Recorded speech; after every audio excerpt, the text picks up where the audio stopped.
we did not record the last one because It shows it's recording. I see the recordings. yeah, I just turned it on. Thank you. We didn't last time because after you record, it takes a long time for it to convert, and we didn't want it to interfere with the second session. So I apologize about that. So I apologize for those of you that are going to watch the recording because you did miss the beginning. But I think you were speaking. Today's focus. Oh, yes. Today's focus is on who are potentially gifted ELLs and what are some of the cultural bias perspectives regarding our ELs. Right. And then we're also going to go over what our district does to identify these ELLs. And of course, it begins with you. And then we'll end the session with some resources to help you support the ELL program.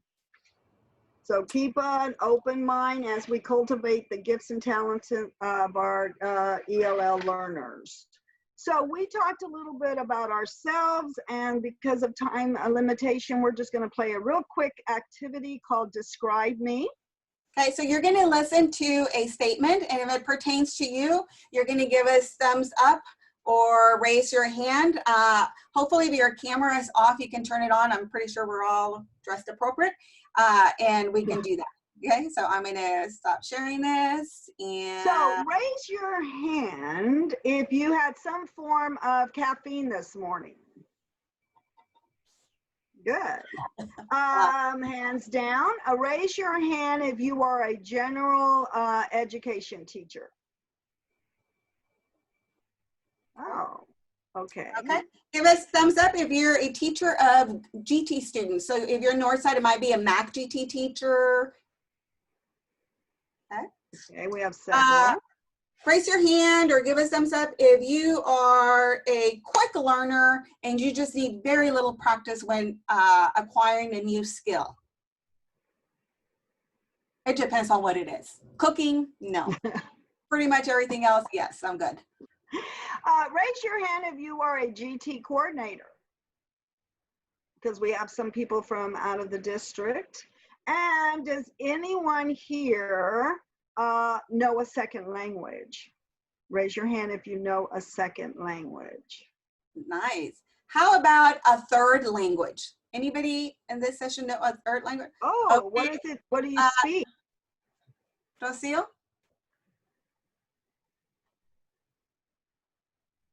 Oh, you have to turn your mic. Yeah, I know. I couldn't get to it. I took some French lessons. I could understand it, but I can't really speak it as much. That's why I was like, so. Okay, that might come in handy today, actually. Yeah. Oh, no. Anyone else?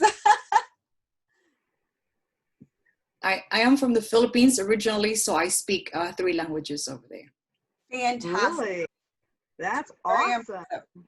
Okay, and of course, one of the things that we want is we want our students to value being able to speak more than one language, that it's an asset, not a detriment to them, okay? So what we're gonna do now, let me share our screen again. Okay. Surprise. So we want you to pretend that you are in a school. This is your first day of school, and you are coming in from a different country and do not speak a word of English. And this really happened to one of my kids in 3rd grade at McDermott. The day that this little girl came to class, we were administrating the COGAT test for 3rd grade. And so she had to take an academic assessment on her first day. So here's your first day of school.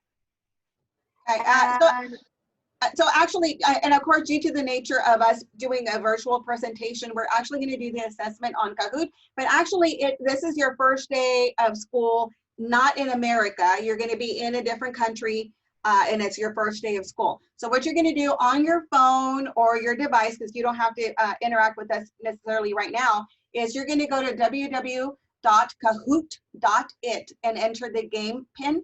It's going to be a self-paced assessment, although the questions have time limitations. So we're going to just give you about 3-4 minutes, just get through as much of the assessment as you can. So if you would please go to kahoot.it and enter the code 02670806 and complete as much as you can of the assessment.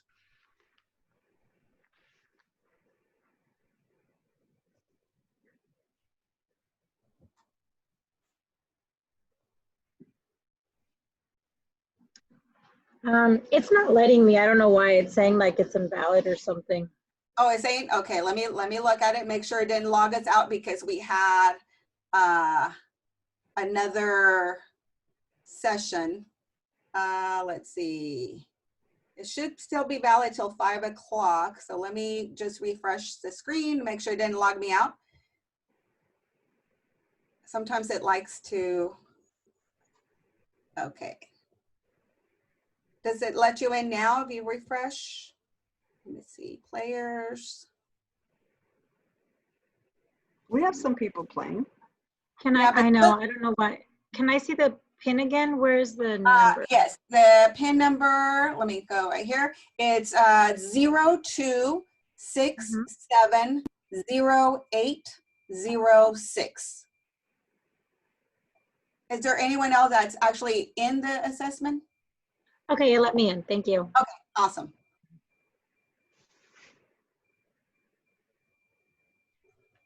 Okay, so we can see who our players are.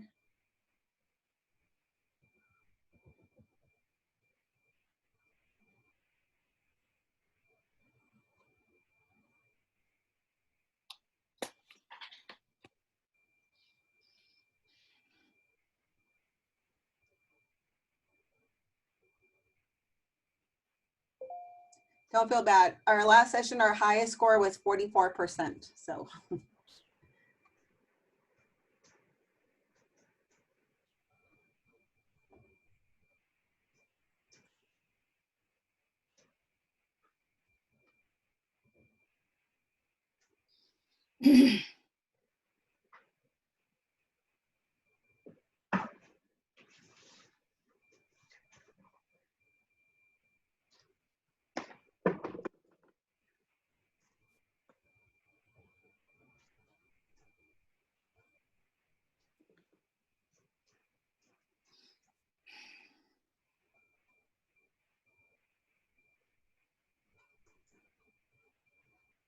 Golden Gecko is,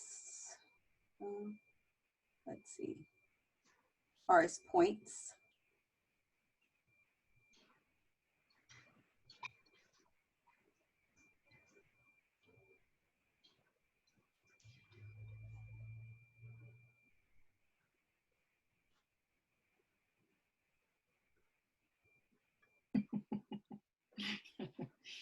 Dead.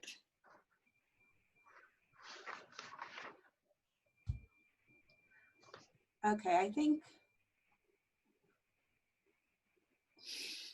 You ready to go on to this part? Ms. Baumgartner?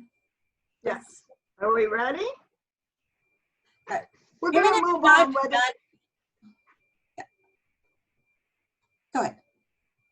Okay, so we're going to move on whether you finish the test or not. But going back, how did you feel taking a test that was not in your native language? Does anyone want to share their emotions or feelings? I thought I was a GT. You did? You thought? And I got all a 0. Okay. Did any of you use context clues or cognates to help you figure out the questions? I did. I know I should know more Spanish than what I do know. But I was searching for what made sense. But I guessed every single one of them. I happen to be a good guesser this time. Never ever before in my life am I a good guesser. So I'm the lion, the bronze lion. But I didn't understand the question, even though some of the words reminded me of some Spanish words. I Right. tried to use that, but it wasn't enough, and I still Right. felt anxious. And So even using, the ones that I got right, I didn't feel good about it because it was a good guess. Right. And so you're using your cognates, and usually the Spanish language is one of the easiest languages to bridge to English because of some of the words I picked up. Did y'all notice some math questions? So you're trying to figure out, right, how to figure out the math. So this is just a simulation that we are giving you just so you can have an idea of what our ELLs are going through. And your anxiety level goes up when you have something. And how many of you use the images in the test to help you? So that's what our kids, and we kind of go over the pictures, visual. Our ELLs are visual learners when they're learning a new language. And I see a couple of comments about feeling frustration, of course. So in our last session, someone said I was frustrated, so I gave up. And on the other ones, I just kind of clicked whatever.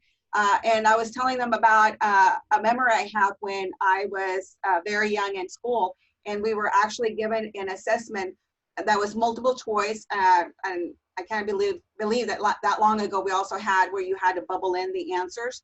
And I remember looking at it again, you know, Spanish was my first language and it was in English.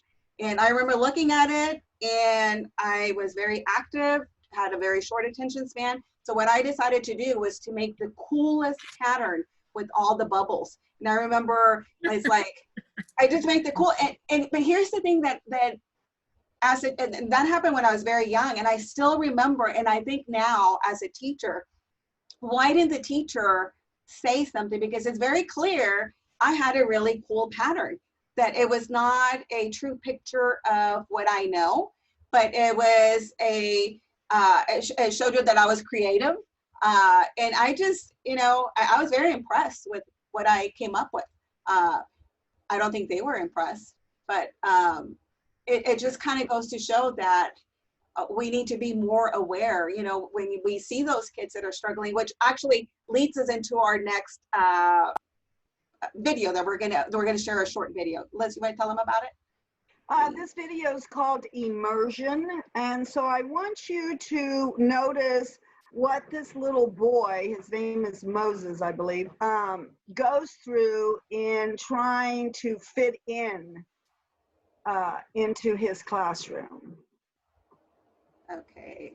We're not going to show you the whole video. We're just going to show you about 10 minutes, but we do have a resource folder where it will be in. Yeah, it's about 6 minutes long, and we try to highlight the most important parts of the video, but it's one that's really going to pull at your heartstrings. It does for me. I can totally put myself in there and hit. The little boy's name is Moises. I'll turn the closed captions on in a second, but they're not an accurate translation for the whole thing. Moisés, ¿qué estás estudiando? Tu primer examen en Estados Unidos, ¿eh? Es por amor que no siempre el amor el motor en la We have testing all week this week and next week. The tests are going to be hard, but that's all right because we're going to try really hard. Isn't that right, Cameron? Yes, Ms. Kate. Okay, great. Everyone listen up. So we're going to work all week in ours from the answer, the information story, okay? We're going to go ahead and practice test. Sometimes the active test. Test your test. We're going to grade. You go to B. First on page 3. ¿Qué tipo? ¿A poco va a empezar el examen? No, es una práctica.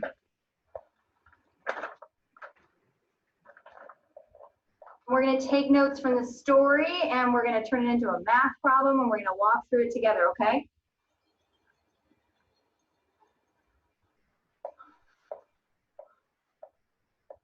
So the boy ran 3 blocks. So everyone write 3 blocks. How long did it take him to run 3 blocks? Michelle? Very good, 6 minutes. All right, so then we are taking 3 blocks and 6 minutes, ¿Por qué el right? niño corre con los bloques? ¿Qué? Sí, ¿por qué el niño corre con los bloques? No, okay, so the question is going to go on to ask us, how long will it take him to run 20 blocks? What do we do? How many minutes is that per block? 8 minutes. Trying to remember, raise your hand. Do I answer, okay? No, it's not 8 minutes. Michelle, 18 minutes? Nope, not 18 minutes. Yes, Enrique? 40? 40, yeah, very good. How'd you get 40? I don't know. You don't know? Well, 40 is the right answer. How did you get it? I forgot. You forgot. Okay. Does anyone know how we get 40?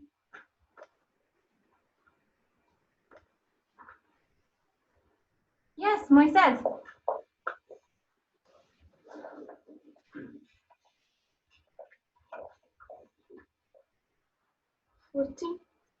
Yep, that's right. Very good. Great. Can you tell us how you got that? 40? Yep, very good. But can you explain to the class what you did here, how you got that?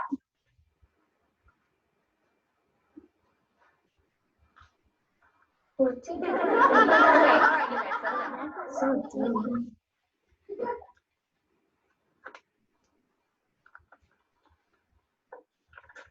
Thank you, my son.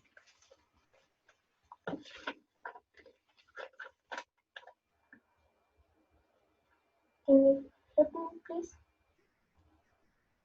The note said meet test in Spanish. Just the math part. I have this one student who says, and he would totally ace it. Come on, you know we can't. You know, we're not supposed to talk to the kids in Spanish technically. I like Moises. He's a good kid, but we need to focus on the kids that are, gracias, señor. Michelle. He's very Close to being proficient. right. 5% efficiency this year. If we don't do any better this year, I don't know what's going to happen. So just please make sure that Michelle follows the direction. Okay? I have to.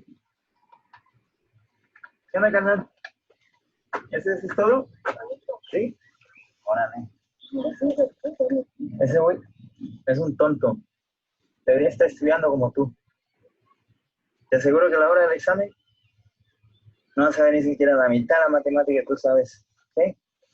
Te veo. No lo voy a hacer. ¿Qué cosa? El examen. Lo tenemos que hacer. Me voy al parque y me voy a comprar un helado. Como el señor Rosa dijo que no deberíamos tomar el examen. ¿Quieres? Buscar nada en inglés, como tú y yo. ¿Cuándo dijo eso? ¿Cómo está en el teléfono? En realidad no está hablando contigo. Sí, pero escuche. Find what you're looking for? No, I'm trying to find a test in Spanish for one of my kids. I know we used to have them. I thought they'd be down here with the old bilingual stuff. Estoy atorada. Ayúdame.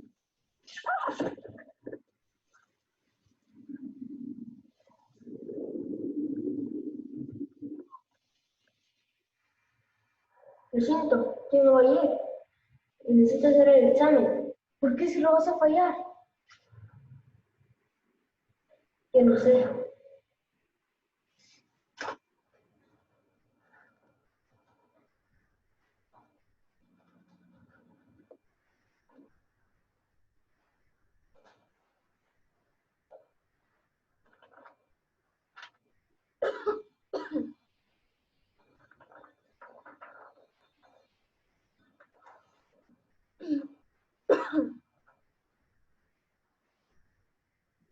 Hey, Moisés, ¿qué hacemos ahora?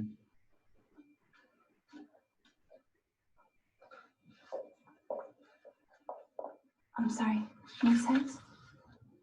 I have to take this from you, okay?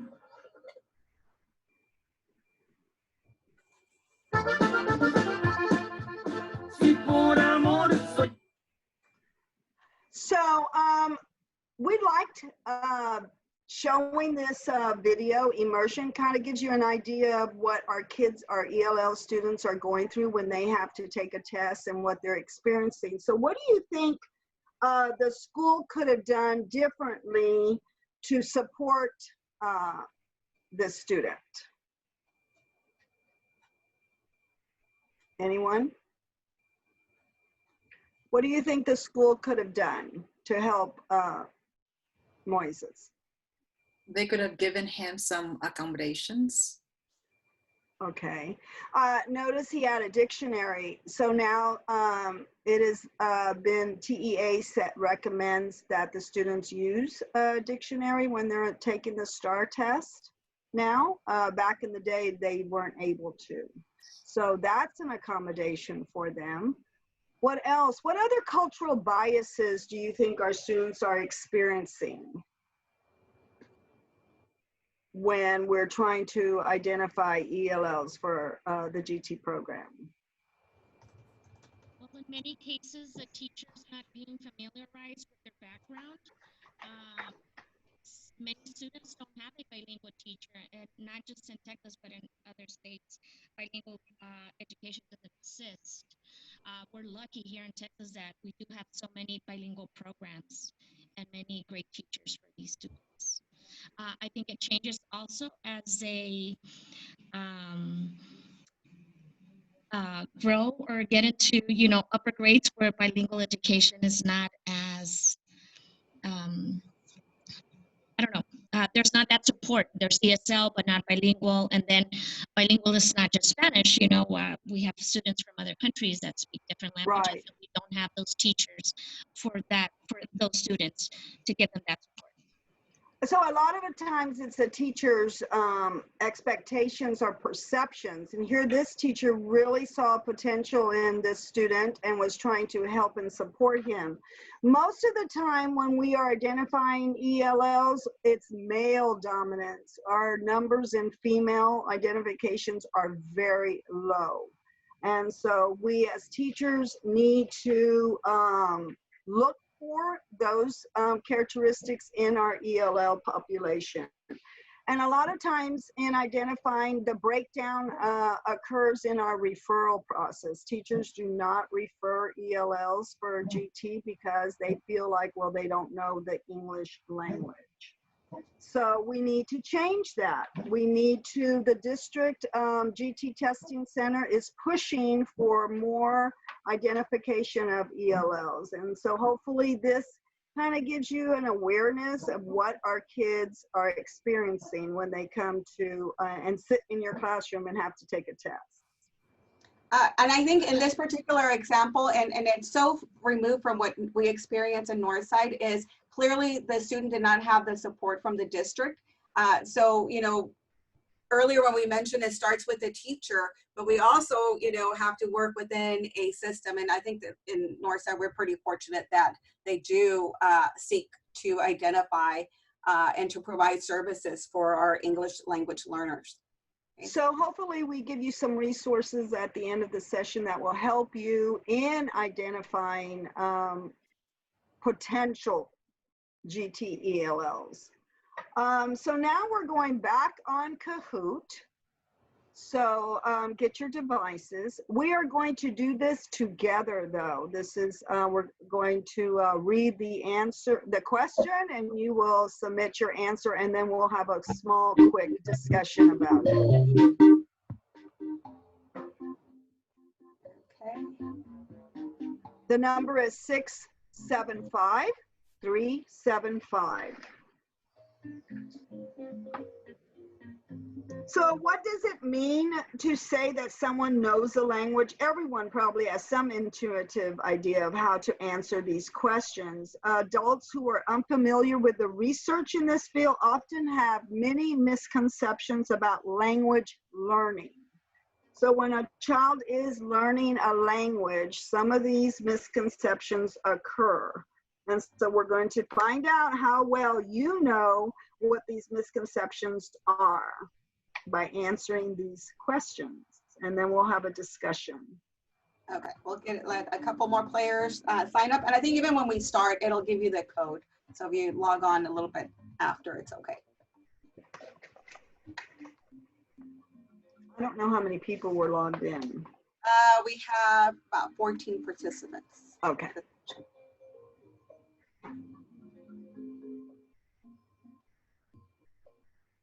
We're almost there.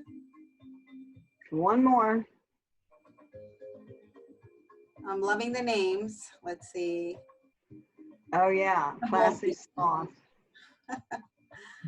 Okay, we're gonna go ahead and start. Like I said, if you're logging in a little bit after, it's okay. It'll still have the code at the bottom. Somebody might have So to our log. first question is, Miss, okay, learning a second language interferes with development of the first language. True, false?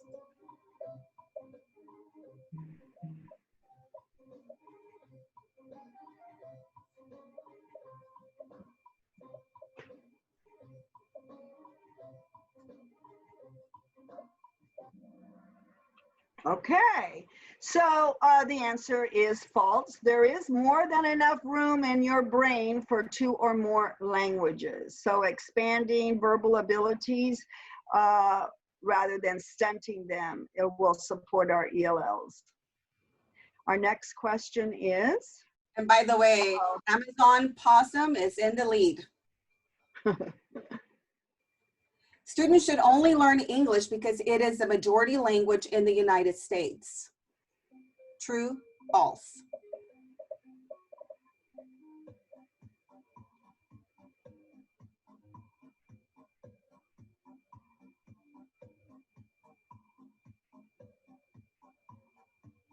And the answer is false. Huh? We almost had 100%. The mind does not fill up with one complete language. Rather, skills developed in another language can help students learn English. Denying students the opportunity to maintain their native language will create a loss of identity. So maintaining bilingualism actually can improve a student's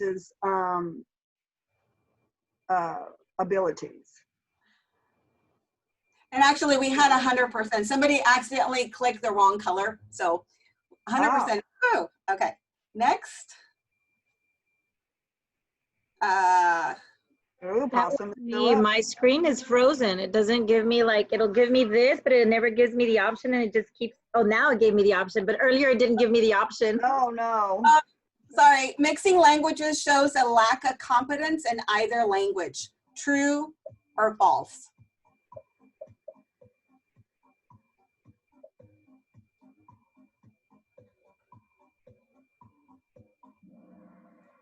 Good job. Okay, good. So false it is. Language mixing following grammatical rules is called code switching, and it is a purposeful communication strategy. Ooh, quick ibex. People make fun of children who speak another language in public. True, false?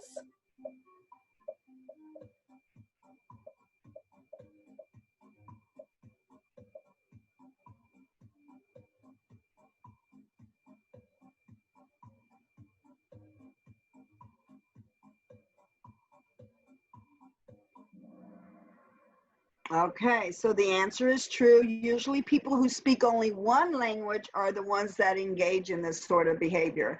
And so of course you have to talk to your kids, and we don't accept bullying, and it also defeats the child's self-esteem. So we want to build that up.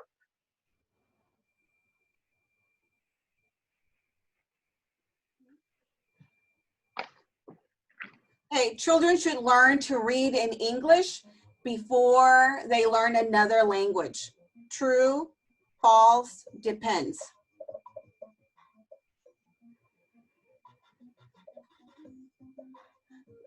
And I'm sorry, Monica, that it's timing you out.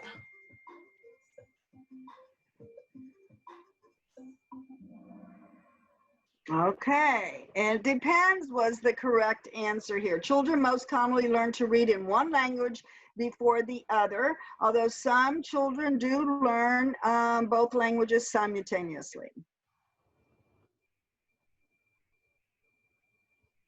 No movement. No. Children can only learn a second language well when they are very young. True, false?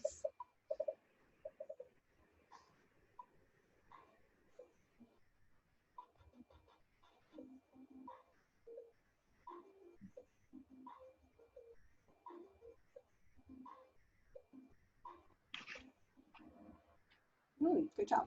Oh, so the answer is mostly true. Children more easily develop a native pronunciation in a second language when they learn it before the age of 7.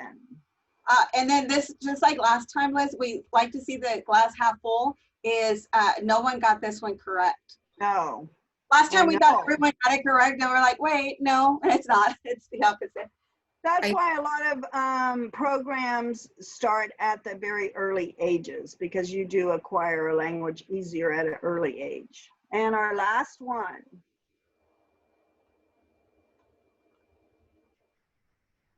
Teachers must speak the child's home language to be effective working with ELL students.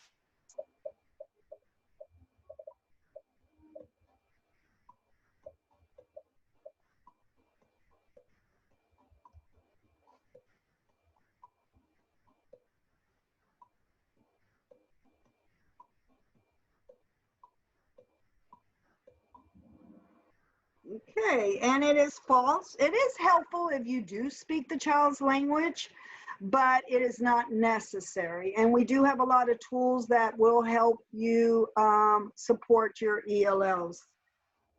There was a comment, Ms. Baumgartner.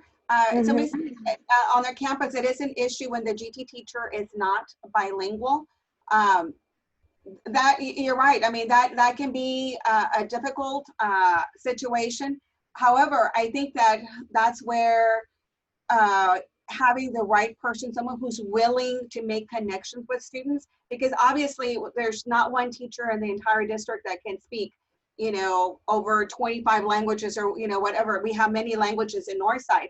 And so you have to be able to work with those English learners when you don't always know their native language, but, you know, have the ability to try to make connections with the parents. And we're going to talk actually about how to do that a little bit later in our presentation. So good job, guys. So I'm going to go over, TEA has given us the definition of an ELL. It's a student of limited English proficiency, which means a student whose primary language is other than English and whose English language skills are such that the student has difficulty performing ordinary classwork in English. So our ELLs is our fastest growing segment in Northside. They are struggling academically. Some of these ELLs come to our country not having any school, or they're illiterate even in their native language. And some have had some schooling, but their school has been interrupted with wars or political issues. But it's well documented that our ELL, our gifted program, traditionally reflects that we are underrepresenting our ELLs. And so we're pushing to, hopefully with this session, we'll kind of give you an awareness of looking for those students that will fit in the GT program. Okay? Yes. And a comment, I'm not going to mention names, but one of the comments shared privately was, unfortunately, some are not willing to communicate with those students. And you're right, it is very unfortunate. And hopefully, if you're here, I'm going to say that you are probably committed to advocate for that population. And it takes all of us to really try to influence maybe perhaps those that have maybe a little more of a limited view of our EL population, and have them see the benefits that we all get out of knowing and interacting with different cultures. So next we have what the state of Texas defines as a gifted child. So we looked at the EL definition, and a child is gifted, according to our Texas definition, is when the child is one who performs or has a potential to perform at a remarkably high level of accomplishment when compared to others of the same age, experience, or environment. So again, you can see how that can be difficult when we're looking at our EL population. In addition to that, they have to exhibit high performance capability in an intellectual, creative, and artistic area. possess an unusual capacity for leadership, and excel in a specific academic area. Now, knowing that, and when we're looking at our GT populations, we know that we compare them to other kids that are coming from the same area, same economic status, and that's why we have different profile scores depending on where students live in the district. But you can see how that does not easily translate to our EL population. Northside does try to bridge that gap so that we are able to identify some of those students. So Ms. Bumgarner? Yes, we have a shared responsibility as educators to work towards equity and cross-cultural competency. So we do test once the referral process, and this is another little loophole of not identifying ELLs, it's the teacher that needs to communicate with a GT teacher on campus and refer them for testing. Once they get into our testing referral process, we give them 3 tests: creativity, the COGAT, and the ITBS. So we do need a need for change in referring students. We're looking for those students that share their native culture, they retain information, they're little sponges, they code switch, they learn their second language quickly. So this chart will be in your resource folder for you to, we're not gonna read all of it, but it's a helpful tool. Yeah, and what it does, it helps you, it helps us also as teachers recognize that the district is not only looking at our English speakers, but that they have instruments specific for our bilingual Spanish speakers and instruments for other languages other than Spanish and English. And so they do try to make those sorts of accommodations. As far as our gifted program, we do have something called an alternate path where you can put together a portfolio, because oftentimes the testing data is not going to reflect their strengths. And so yeah, exactly, because we are looking at potential.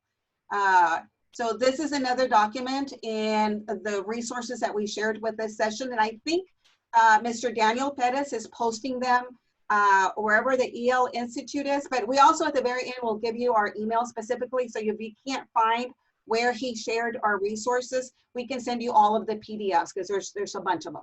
Okay. This is another chart that's in that folder, and it gives you some indicators for giftedness and some strategies. And we're not going to read all of them, but here's a highlight. We were looking for a high level of verbal ability, a higher level of language proficiency, like in our LEP, able to code switch, like I said. And then the last one is sharing eagerly their culture, their native culture. So this summer, working with the newcomers, I had 4th and 5th graders, and I taught them how to use a Google slide, and we did some research of their country, Afghanistan and Pakistan, and we looked up their foods and they were so proud to share some of the things that they had. They weren't able to bring a lot of things over from their country, but they were able to share with me their outfits or a special rug that they sit on for prayer. So trying to make that connection as a teacher to your ELLs hopefully will give you some indication of a GT potential.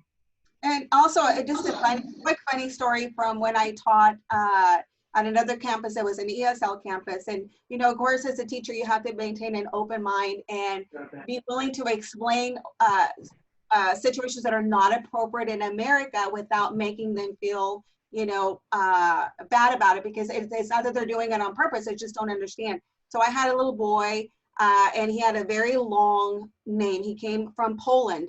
And so he decided that he was just going to use his initials because it was a lot faster than writing his whole name. And so his initials were KKK.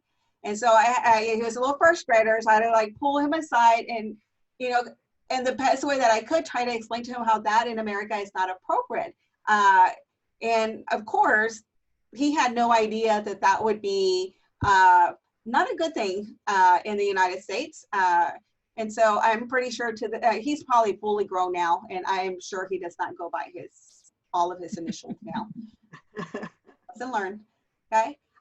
Next, this is a chart, and I'll talk about Valentina Gonzalez a little bit more in just a second, but I love that she says English proficiency is not a prerequisite to giftedness.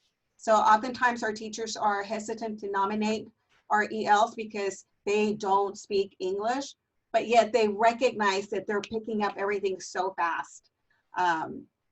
So this is the person I was talking about. So oftentimes is, you know, we look to others in our profession to gain a better understanding, look for ideas. And this is just a person that I happen to follow on Twitter. And I love the graphics that she puts out. But this was actually the question that caught my attention. And she posted, what are your non-negotiables with working with English learners? And these were some of the responses. And I just highlighted a couple that really resonated with me. And one of them was that making sure that we see our students' multilingual capabilities as a superpower, as an asset, not as something bad, but it's wonderful. You know, they may not be perfect at English and another language, but the fact that we can let them know that that's going to be a valuable skill for you to retain and to develop as you get older, because you know, in the workforce, you know, that does become quite valuable. And the other one is something that some of the comments kind of reminded me, is we want teachers who want to teach EL. That's really important. And of course, we need to value and affirm their home language, making connections with the parents, and then understand that ESL is not special education or a learning disability, because it's not. Now we get to the fun part. We're going to very quickly share some resources. We have about 15 minutes, but we want to give you some time to scan the QR code to get credit for this session. So we're going to move through this section as quick as we can. So these are two sources, resources that I use with my ELLs. One is Google Translate. So when you put this into Google and you can type in English, and then on the other side, you can pick any language and it will translate it. So communicating with my parents this summer, I use this tool a lot. And Marina says that you can also translate documents, right? A whole document. So that's kind of course, cool. It won't be perfect. You still, you know, there's always that caveat that it's a translation program. It's not going to be as accurate as a human translator, but it's a huge help, again, to try to make those connections. So this year, this summer, I used Pashto, and so it's very interesting to see their language written out. And the second one is Northside provides an RTT mobile interpreter so you call this number and it will, Northside has a code. So your LST teacher is the one that will provide you with a code. I had a code, but it was only supposed to be used for summer school.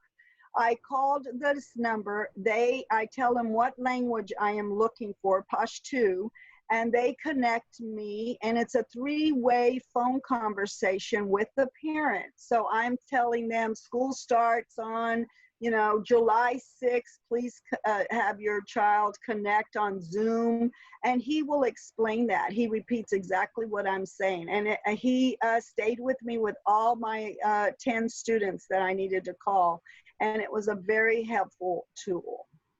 Okay, and for those, this is in the resource folder, but I'm going to go ahead and read out the phone number because it's probably teeny tiny on your screen. So the number is 888-218-3544. And again, your LST will have the code for you. Okay, next, this is one of my favorites. Perhaps many of you are already familiar with Flipgrid, but this is, I love this. It gives empowerment to every voice, no matter what language. But I'm just going to show you a quick example of one that I did with my class where this is one of my little ones, primary, and all they had to do was fill out a statement. Again, it was when I wanted them to get comfortable using Flipgrid from home, accessing it. So I just gave them a really simple assignment in English and Spanish. And so this is one of their responses. And they can add stickers and Miss Adler says, don't go straight for the cheese the most. Miss Adler thinks it's important to work hard. Miss Adler doesn't like it when you don't try your best. he knows me so well. I love him. And again, they could have answered in English and Spanish, whatever their preference is. I have a little girl that will say it in English, and then she'll say, ahora te voy a decir en español lo que yo dije en inglés. And she's so cute. Again, she has that high level ability of translating. Her parents do not speak any English, but both the sister and the brother acquired the language incredibly fast.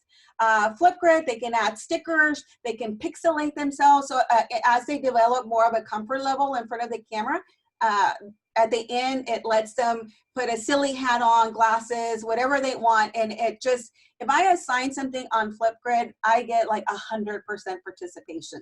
They love it. Of course, I like to talk.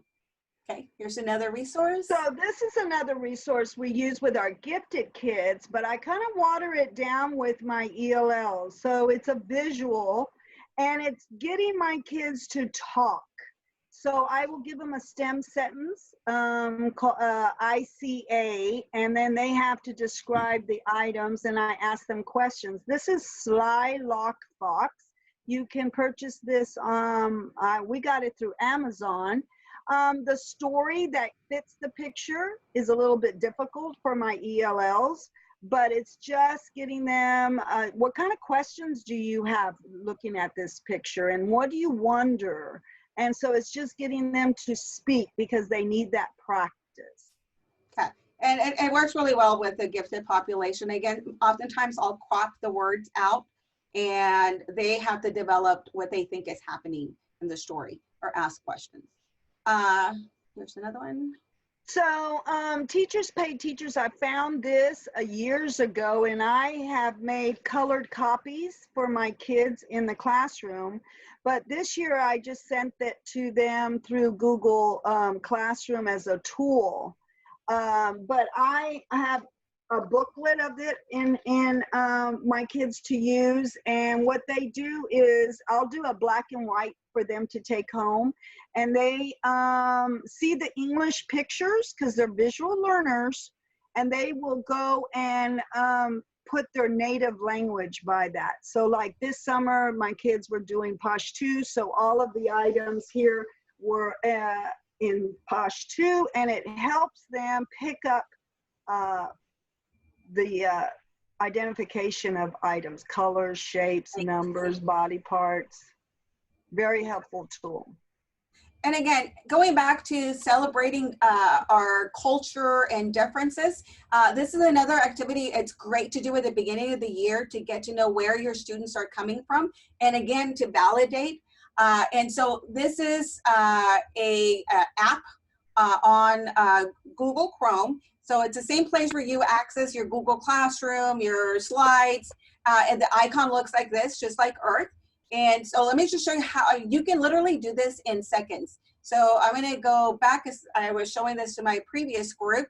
And so the directions on how to start they're very simple. You can just, let me see, go back and I can create a new project. I'm just going to add to the one I previously started just for the sake of time. So I'm going to add, and so here I'm entering the locations of where our pretend students come from. So if I go to new feature, you can add a specific place or you can just have it search. So let's give me a country, one that I can spell. How about, you know what? Germany. Okay, Germany. Okay, so I want the country Germany. It's gonna pop up right here. I say add to project. I save it. And so now it's on my list. You can click and hold and rearrange. And then when you're ready is you can press present, and it's gonna take you on a trip around the world to showcase where different students come from. So, you know, I'm from Texas, so I could tell the students about Texas. I can go on to the next country, and it's gonna do, I wish we could really travel this fast. Oh, yeah. Maybe one day. Okay, so this is gonna show us Oh, go ahead. I was just saying, like when I had my kids from India and we use this, it's really good to talk about the landmarks. They will share, you know, it's a little difficult, but helping them share their experiences of landmarks in their country. And also, you know, you can see the excitement when they recognize that something comes from their country. And so you can click on this slideshow and it's going to highlight famous places in India. And then you can go on to the next location. And it's going to show them, again, you can go to destinations in Afghanistan, and it's going to show them images and give some information about that particular place. Now, if you really wanted them to maybe understand in their language, remember, you can always copy, paste it into Google Translate, and it'll give the information in their native language. My husband's home from lunch, so he's gonna close the door because I'm loud. Here is France. So again, they can click on that and it'll take them through that. So you can kind of get the gist of it. Again, is making students feel that you value their culture, where they come from, that it's an asset, that it's a superpower. It really is a great thing to be able to do with them. So that's Google Earth, super easy to do. Flippity is another resource. We have 5 minutes, so we're gonna actually, we have like a minute more. Flippity, if you're not familiar with it, it's an extension to Google Chrome as well. And it comes with a template, it comes with directions. And what I do with Flippity, I also try to use it in a different way than perhaps what it's created for. So I'll give you an example. So this is a Flippity matching game. So the object of this is for students to find matches, right? And then they flip them. So it's, you know, helps with their memory, which is great. But as far as— like a concentration. Right, concentration. But as far as for me, who I work with enrichment groups, I also want to be able to identify students that think differently, make connections. And so we might use the game a little bit different. So again, you can customize it with whatever images you want, make it as difficult, or, you know, scale it down, scale it up. And so what I do is I have them flip any 2 cards. And then the challenge for them is they have to figure out what is the connection to those 2 items. So of course, if they have a little bit more language, if they're a 3rd, 4th, or 5th grader, they might say they can both transport one a person, one say a fleet. You know, they're both used for transportation. You can love a dog as much as you love your vehicle. I don't know. But you can also make it as easy as possible. You can have a sun and a banana, and when they flip those cards, of course, you're looking to go, so like they're both yellow. But somebody might say the sun gives energy to plants like a banana gives a human energy. So again, you know, you can scale it up, scale it down, and that's Flippity. We also have several board games that you can use to increase language. I play a lot. I would rather, and then the Connect 4 is also a game that we use for reasoning strategies. So I do a lot of oral language development with my ELLs. And so on Google, if you type in Let's Talk, there's a lot of board games that you can throw a dice and it gives you an idea of what to discuss. I have 1 minute. Each child gets to participate for 1 minute. And I might give them a question as, what is your favorite food? Or what is your favorite animal? They have to follow the STEM. My favorite animal is. So this is also in your resource. And another tool that I use is Sora. It's a reading app. It has a lot of cultural books. So I was able to find a book on Afghanistan because that's where my kids were this summer. And this was a story of Allie's trip to America from Afghanistan. Okay, and I'm not going to spend a lot of time on this, but this is a resource that we shared in with this session, and it's a 65-page little booklet that has a lot of fantastic information for teachers. So I know some of you were concerned with maybe having other teachers broaden their perspective of what our ELs go through what biases. This is a really, really good resource. Don't print it, it's 65 pages, but it's there and it's really good. And then here's a fun fact. Anybody know how many languages are spoken in Northside? Any guesses? 65. Ooh, good. You get an A+. Like 80. Oh. Wow, awesome guess. Or maybe you really knew. So this is the data from 2018 in Northside. Yes, 65 languages were spoken here in Northside. I'm not sure what this year's number is, but that's a lot of languages, a whole lot. Now, and Northside does an awesome job in trying to test these students with an interpreter. So if I get a student that's Tamil or Telugu, I will call the GT Testing Center and they will send a representative that speaks that language to help them with their interpret the test. Okay, so another resource that's in the folder that we shared, it has a checklist for characteristics of your high ability or gifted students for English learners, or Latino students, or Black students. So it gives you different perspectives, and it's all organized in one PDF file with the table of contents that spells out what's in that resource for you. And some strategies. Yes. And then the last thing, because we are out of time, of course, this is our contact information for Liz and I. We're both Northside employees. If you have questions, because we ran out of time, please feel free to email us. If you can't find the resources that Daniel Perez posted, just email one of us and we'll be happy to send them to you. There's a lot of them. And then finally, what you've been waiting for is here's the QR code for you to get some credit for today's session. I'm sure your tummy's probably grumbling, you're hungry, it's noon, and we so very much appreciate your time. And it really speaks volumes, spending time during the summer to learn more about our ELs. It really says a lot of good things about you. So we appreciate that. Thank you, yes.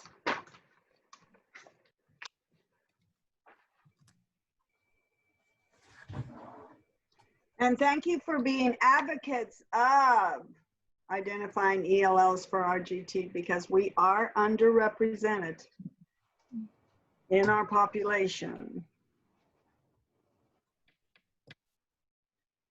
And of course, you can reach out to us throughout the school year. You have questions about, maybe you're thinking about nominating an EL student, and you want to know, how do I proceed from here?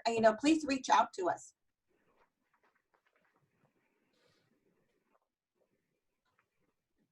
This was good. This is great. Thank you so much. Oh, thank you for attending. Yes, enjoy the rest of July. There's not much left. Excuse me, are you going to be able to share the files with us, or is there a QR code for that as well? Daniel Pettis said he was posting them on the website, I guess, where the EL, but here's what I will say. If you don't easily find them, don't spend a lot of time looking. Just send us a quick email and just say, I need the resources, and we will share them with you immediately. So, you don't have to struggle looking. If it's not easy to find, just reach out to us and we will send you the resources. Okay, great. Okay? Sounds good. Thank you. Oh, where will we hear closing statements from Daniel? I am gonna say, I don't know. I am sure somebody texted that. I'm sure that it's on that the Institute website where they have all the different sessions.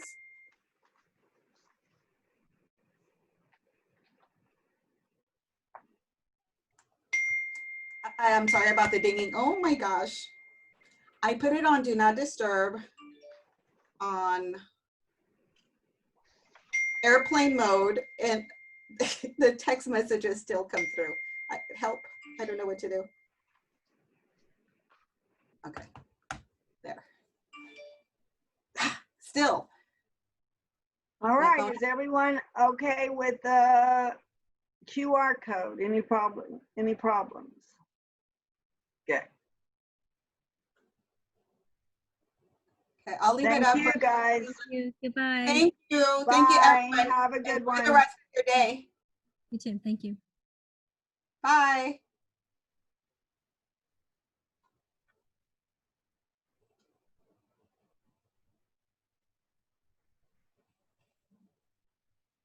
Okay, I'm still sharing my screen.